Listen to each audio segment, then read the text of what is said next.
Today we are going to discuss about how to handle a drag and drop operation using a WebDriver program. Of course, there are certain places where in our projects we are going to use this drag and drop functionality. So we are going to study about this drag and drop functionality as part of our today's session.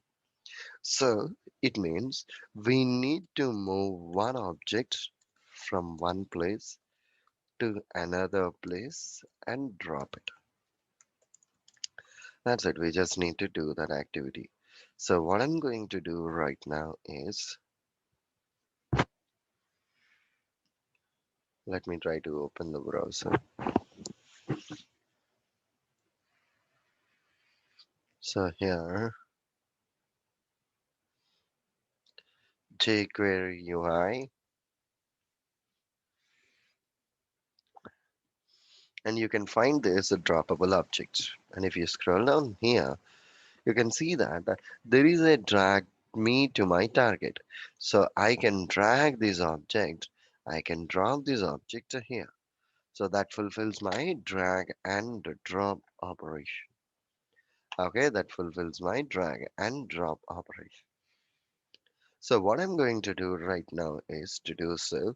Let us create a new program to handle this activity. So I'm taking the reference of one of our jQuery program, copy it, paste it here as a new program.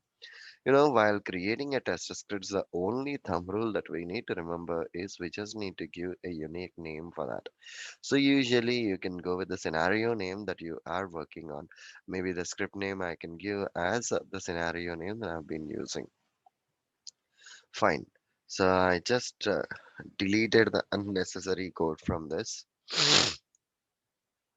And upon deleting this, now in order to perform these actions in a WebDriver, we have actions a class. Okay, immediately a quick question will rise in our mind of what exactly this actions class is. Why are we using this actions class? What is the significance of an actions class? Right.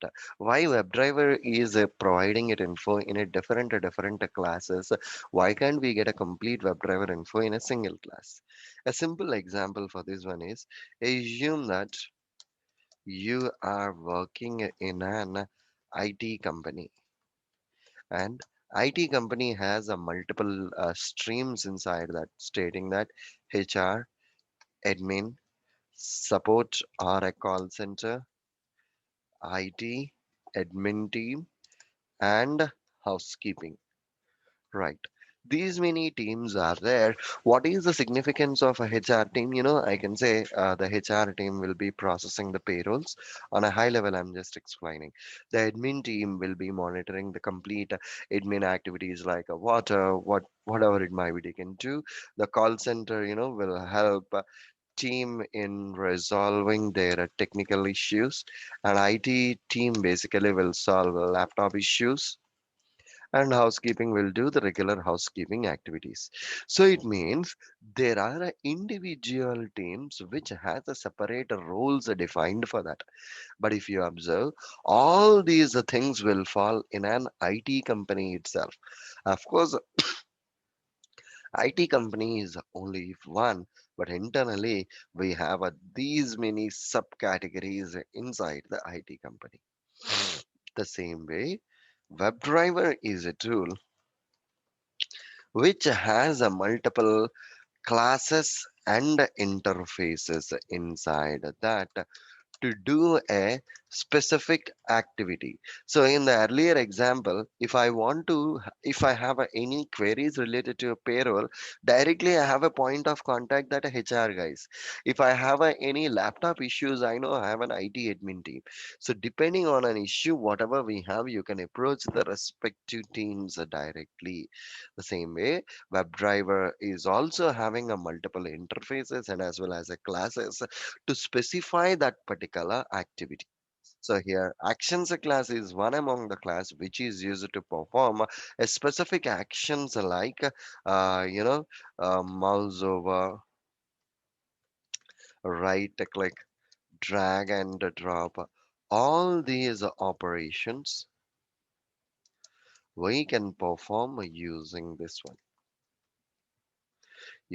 one. All these operations we can perform using this particular actions class. Now, a dot, my requirement is to perform a drag and a drop.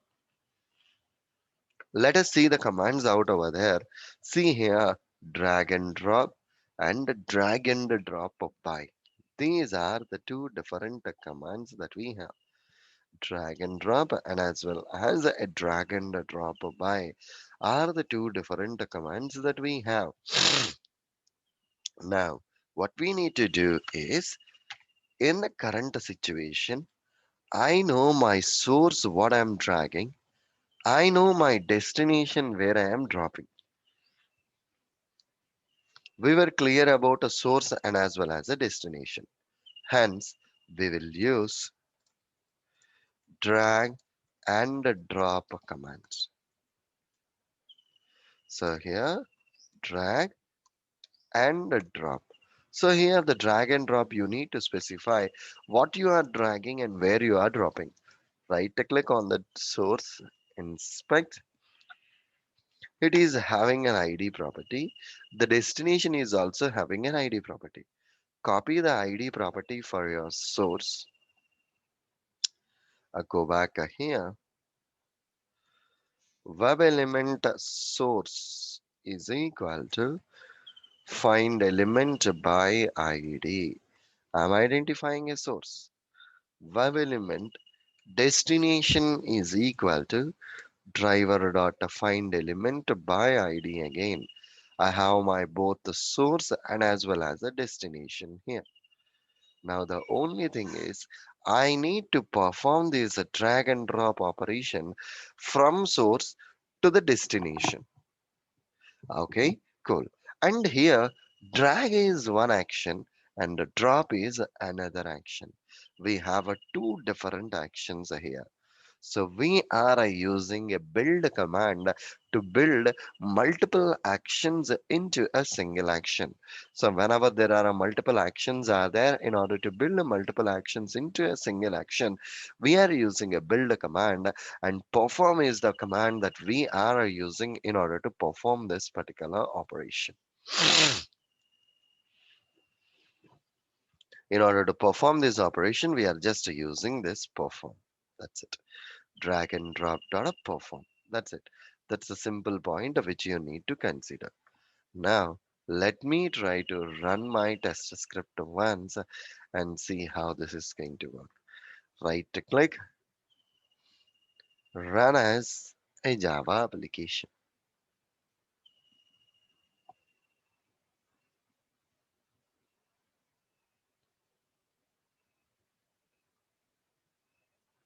It's getting executed. Let us wait. It's executing.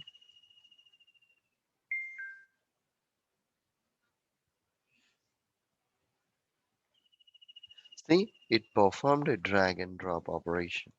From the source to the destination, it performed a drag and drop and it waited for 6500 milliseconds and even it terminated the browser too. That's it. So this is the way how exactly we can perform this drag and drop operation. And then the next one is I'm just navigating to my Emirates official website.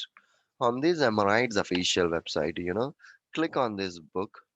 And as and when you click on this particular book, you can find these many options.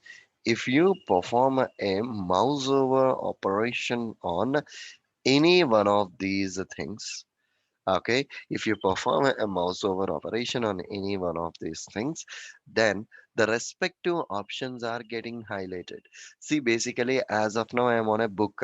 So if you mouse over on about booking online, then only these options are getting highlighted. Till then, all the options are in an invisible mode.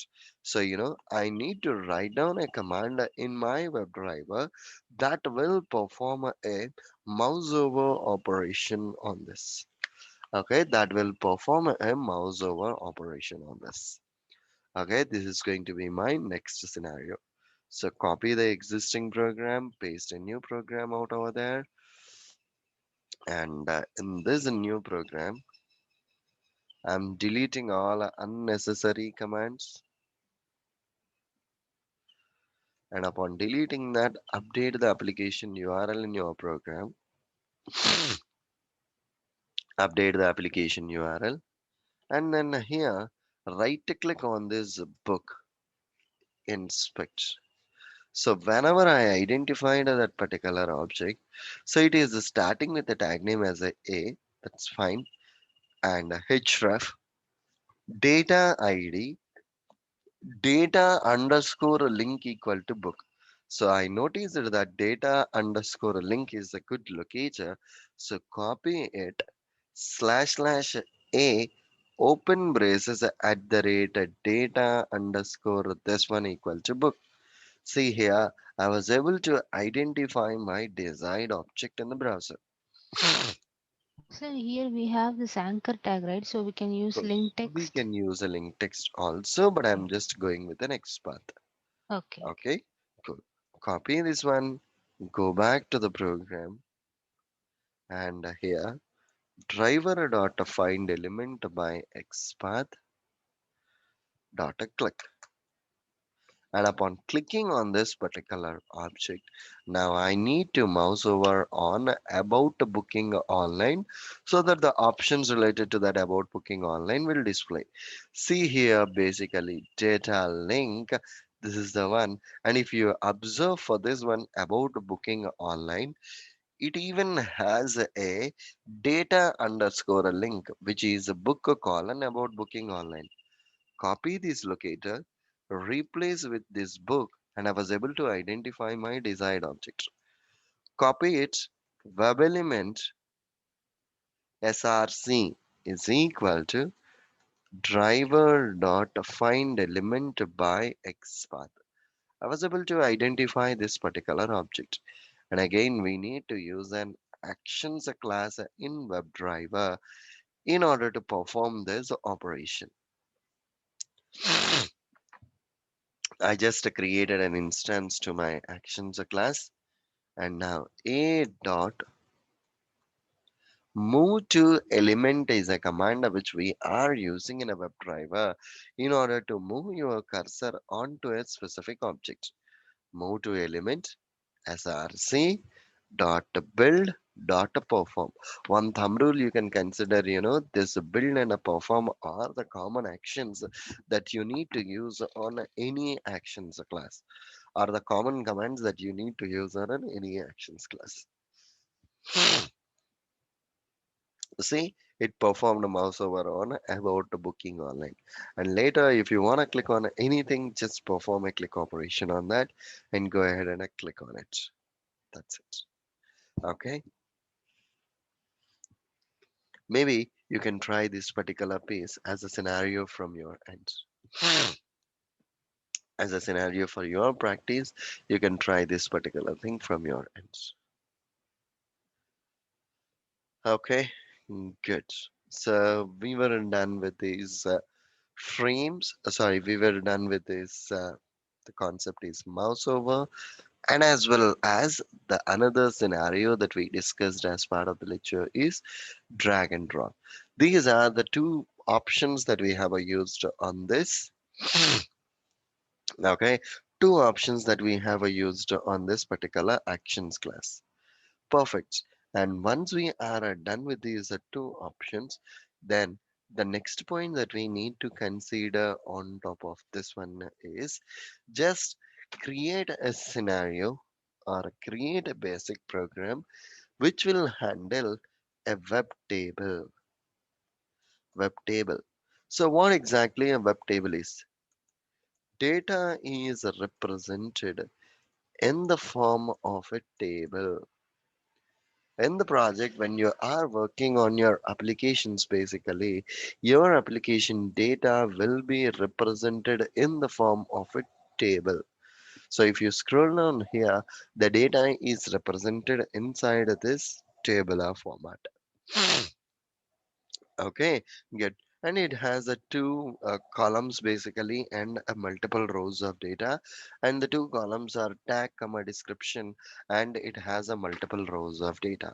So whenever the data is represented in these kinds of tables, it's easy for us to read the content from the table, right? It's easy for anyone to read the content from that particular table. Okay, even we are going to see the same way how exactly we can handle this requirement, like how we are going to consider that this is up to the mark, or how can we read the data from that particular program is the most important thing which we need to consider. Let's go back here and let us look at the logic. So here basically, this assume that your scenario one is, my first scenario is, get first three rows of information in tag name column. I want to get the three rows of information in a tag name column.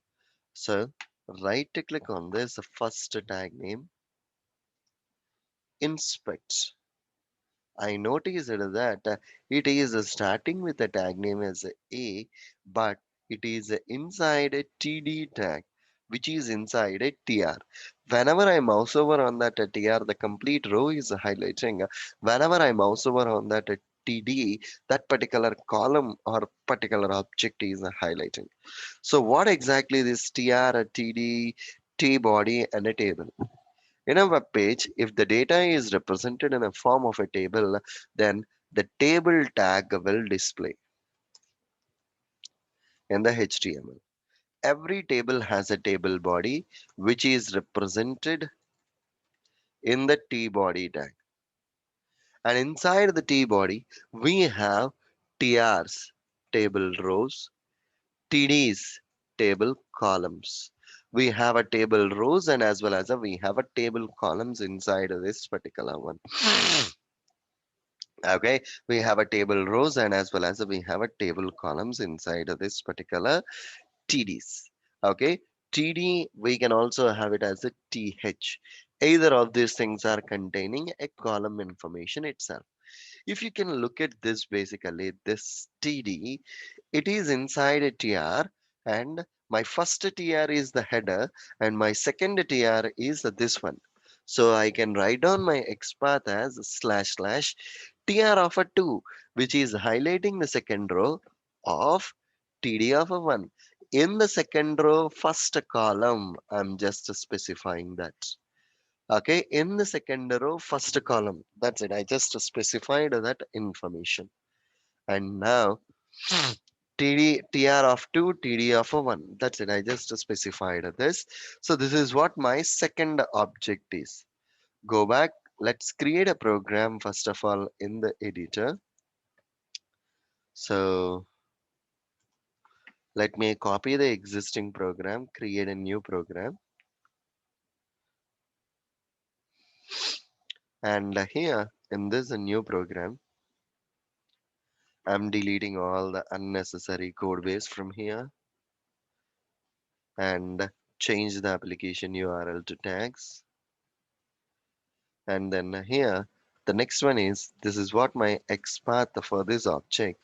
So here, driver dot find element by XPath dot get text dot get text. Get text is a command which will get the text on that particular object. I'm storing it in a string. Text1 is equal to system.out.println text1. That's it. I have just specified this info. Let me run my test script as a Java application now. Run as a Java application. So whenever I asked it to retrieve the second row first column information, it should get that second row first column information and it should print down to the console.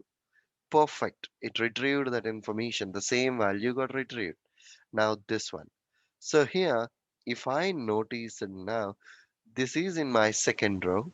If I scroll down a bit, I can see the next object is in a third row, the further object is in a fourth row, the next one is in a fifth row. So it means only the row number is changing. So in the X path, instead of a 2, if I change it to 3, the next object got identified. 4, the next object, 5th, the next object got highlighted. So what I'm doing right now means instead of storing and printing, directly let me print that particular text. Copy this whole line, paste it for twice. I know that 2, 3, and a 4. These are the desired tags. Now, let me try to run my test script as a Java application and see whether those three tag information got retrieved or not. Okay, go back to your program. The three rows information got retrieved and printed down to the console. That's it.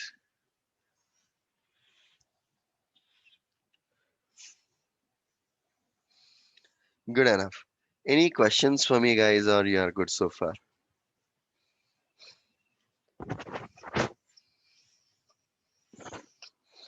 Perfect. Considering your silence as good enough. So now we have a few more scenarios left on these web tables.